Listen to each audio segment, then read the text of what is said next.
கிறிஸ்து இயேசுவில் பிரியமான சகோதர சகோதரிகளே, இன்று புனித மோனிக்கம்மாவை நினைவு கூறுகின்றோம். புனித மோனிக்கம்மாள் கிறிஸ்தவ விசுவாசத்திலே வேரூன்றி வளர்ந்தவர்.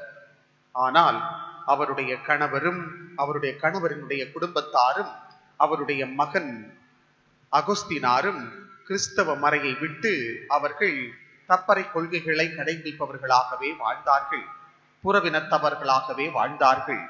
இவர்களுடைய மனமாற்றத்திற்காக புனித மோனிக்கம்மாள் நன்றாக ஜபித்துக் கொண்டே இருப்பார். எப்பொழுதும் ஆண்டவர் இயேசுவோடு இணைந்த ஒரு வாழ்க்கையை தன்னுடைய வாழ்நாள் முழுவதும் வாழ்ந்தவர் புனித மோனிக்கம்மாள். இளம் சிறு வயதிலிருந்தே தன்னுடைய மகன் மிகச்சிறந்த அறிவாளியாக இருந்தாலும் அவன் தவறான பழக்க வழக்கங்களை கொண்டிருப்பதை பார்த்த புனித மோனிக்கம்மாள் தன்னுடைய மகனுடைய மனமாற்றத்திற்காக அவரிடம் பல தருணங்களிலே அவரை மனம் மாறுவதற்காக அழைத்தார். அவருக்கு பல அறிவுரைகளை எல்லாம் சொன்னார். ஆனால் அந்த தாயினுடைய வார்த்தைகளை கேட்பதாக தெரியவில்லை. அகஸ்தீனார் சிறு வயதிலிருந்தே சிற்றின்பங்களுக்கு அடிமையாகி பலவிதமான தப்பறை கொள்கைகளை எல்லாம் ஏற்றுக்கொண்டு அறிவாளியாக மிகச்சிறந்த சிந்தனையாளராக இருந்தாலும் அவர் தவறான வழிகளிலே தன்னுடைய வாழ்க்கையை நடத்தி கொண்டிருந்தார். ஒவ்வொரு நாளும் ஆலயத்திற்கு வந்து தன்னுடைய மகனுடைய மனமாற்றத்திற்காக ஆண்டவரிடம் கண்ணீர் விட்டு அழுவாள். ஒரு முறை அருகில் இருந்த ஆயர் இல்லத்திற்கு சென்று ஆயரிடம் தன்னுடைய மகன் மனமாற வேண்டும், அவருக்காக நீங்கள் ஜெபியுங்கள், முடிந்தால் அவனை கூப்பிட்டு அவருக்கு நல்ல அறிவுரை கூறுங்கள் என்றெல்லாம் சொன்னார். தினம் தினம் அடிக்கடி அந்த ஆயரை சந்தித்து அவருடைய மகனுக்காக அடிக்கடி ஜெபிக்க சொல்லுவார். இதனால் சற்று கோபமடைந்தாலும் அந்த ஆயர் சொன்னாராம், இப்படி தினம் தினமும் கண்ணீர் வடிக்கின்ற தன்னுடைய மகனுக்காக, அவருடைய நல்வாழ்வுக்காக, அவருடைய மனமாற்றத்திற்காக இப்படி கண்ணீர் சிந்துகின்ற ஒரு தாயினுடைய கண்ணீரை கண்டிப்பாக கடவுள் துடைப்பார். கண்டிப்பாக இவருடைய கண்ணீரும் இவருடைய ஜெபங்களும் கடவுளால் கேட்கப்படும். இவருடைய விடாமுயற்சியும் இவருடைய அந்த விசுவாசம் நிறைந்த ஜெபமும் கண்டிப்பாக கேட்கப்படும்.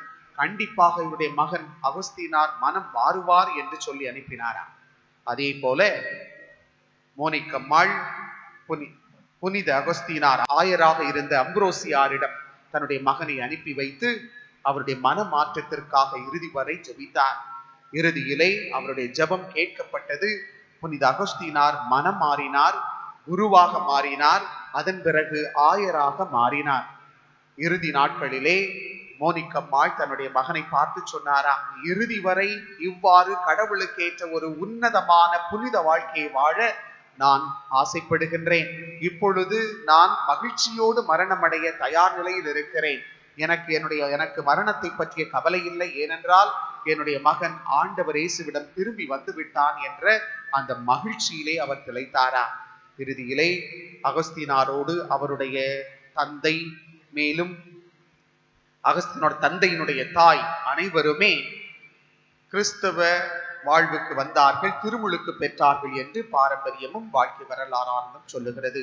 கிறிஸ்துவன் பார்த்த சகோதரர்களே, சகோதரிகளே, புனித மோனிக்கம்மாள் கிறிஸ்தவ தாய்மார்களின் பாதுகாவலியாக அவர்கள் அனைவருக்கும் ஒரு மாதிரியாக இருக்கின்றார்.